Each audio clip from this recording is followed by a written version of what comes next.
Resilience, the ability of a substance or object to spring back into shape. Elasticity, the capacity to recover quickly from difficulties. Toughness. So with academics, resilience focuses on skill improvement. So if a student did not do well on a test, instead of focusing on the fact they didn't do well, focus on what they have improved on. Find the positive. I have students who come into Algebra 2 who were definitely not ready for Algebra 2 and maybe not even Algebra 1. So we go back and we look at their skills and we try to figure out what they don't know how to do.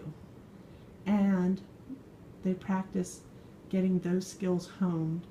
And instead of focusing on the fact they still can't do the Algebra 2 material, we focus on, look how far you've come. You've improved this, and now you're ready. Next year you're going to have to take this class again, but that's okay because this year when you came into this class, you weren't ready for it. And now next year, when you do take it again, you'll be ready and you'll be able to be successful. Look how much you've learned.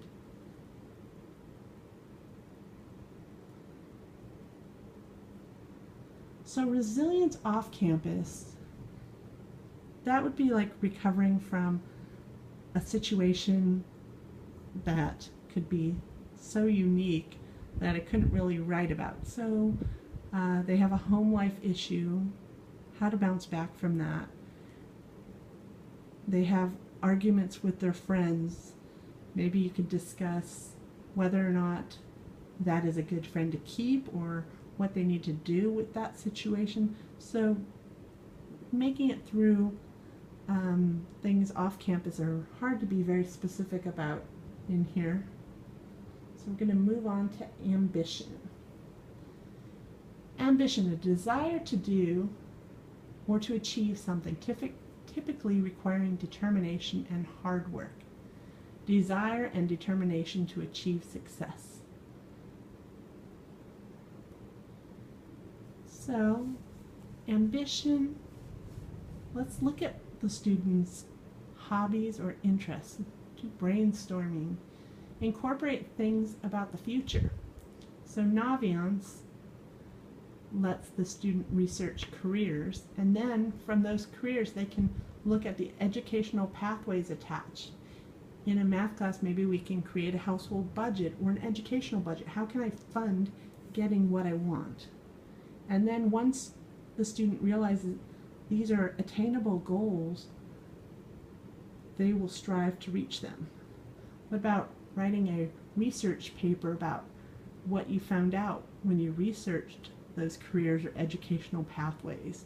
What's your plan? You could write about things like that. Even if it's a quick write, it doesn't have to be an essay.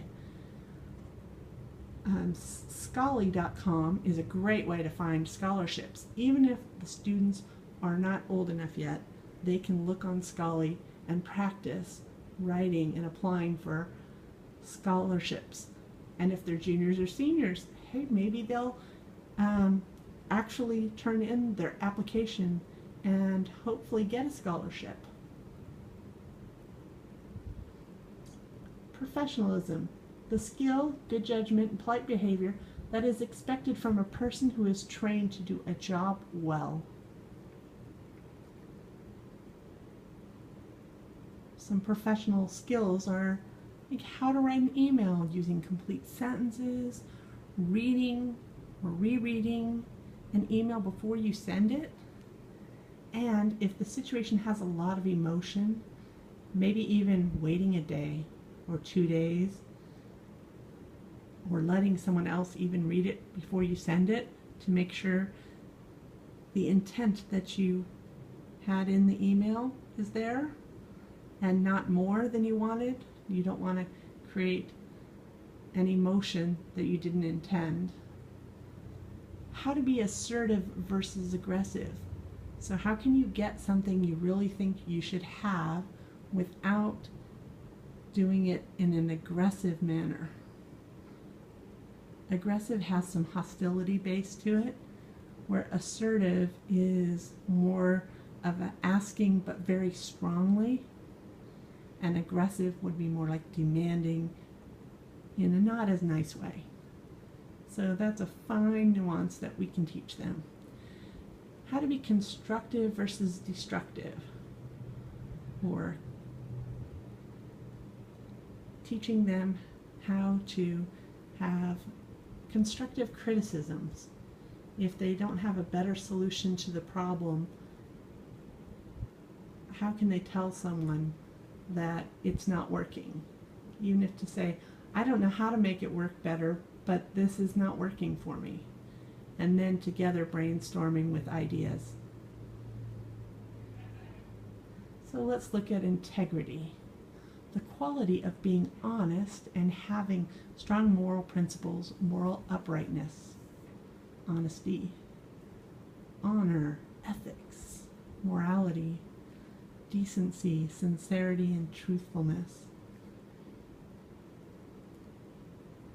So this is one of those things that I think can come up throughout the year, just emphasizing how someone's history of how they've behaved impacts how they might be believed. So emphasizing this before a situation arrives, that their reputation can speak more than words. If someone comes up to you and says one thing, you may believe them because they have a history of being honest and on time, or consistent, and then teach them to own their mistakes, because I'm not expecting everybody to be perfect or anybody to be perfect, but when they do make a mistake, just say, I'm sorry, I did do that. What can I do to make it right? Or, I'm sorry I did that. I had to make a decision, and that's what I decided would be the best thing to do. I'm sorry if that was not the best thing to do, but at the time, that's what I thought. It's okay to make a decision and be wrong. So just own it so it can be fixed and resolved, and it keeps your integrity in check.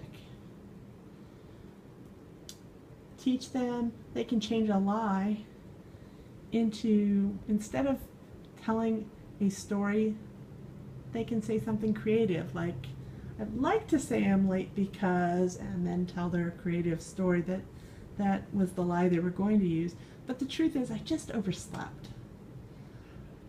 Or if they think of something creative, they could start off, instead of saying, you know what I did one time, they could start off with, wouldn't it be funny if, and then tell that same story. And that holds their integrity, but still gets that creative side to go. Now let's look at advising or mentoring. An advisor is a person who gives advice, typically someone who is an expert in a particular field. And a mentor is an experienced and trusted advisor. Now, the particular field I think we are all experts in is we are all experts at going to school and finishing school. We have all been to college and we've all graduated.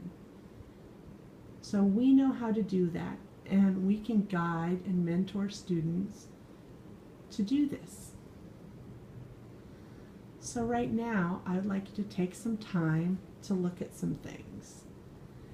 Can you name 3 students you had last year or that you have this year that need a mentor? And you can jot those names down on your note sheet that you have.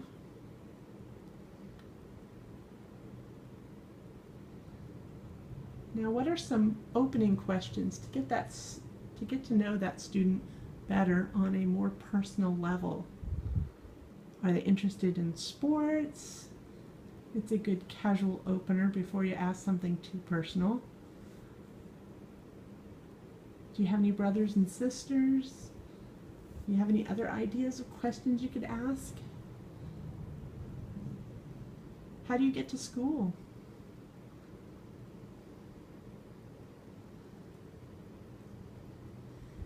Now, how can you let a student know that you would like to be his or her advisor? You just want to invite them back, send them a note, tell them to come in during study hall or come to my room after class. I want to talk to you. And then when they get there, they might be worried that it's going to be something not good, but you just tell them you just wanted to talk. How can you help students see academic ways to resolve situations in their life? They don't have to be stuck where they are if they don't like it. They can use their education as a way of escaping, both now and later. Going to their room and reading a book, that kind of escapes what's happening in a house, but also helps advance their education. So what else can you do as a mentor to advise them?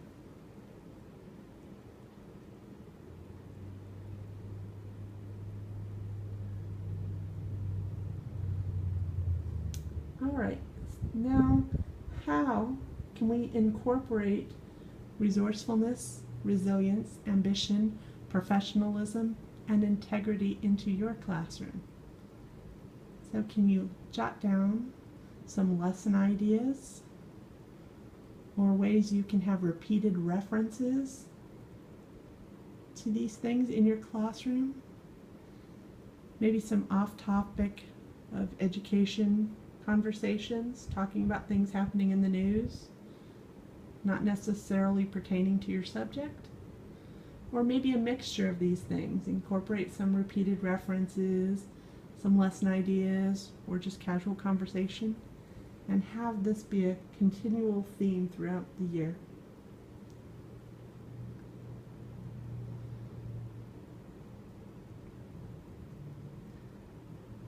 So now with your table groups, can you share out some ideas you've had for these things and then add them to your the online document we are all going to share.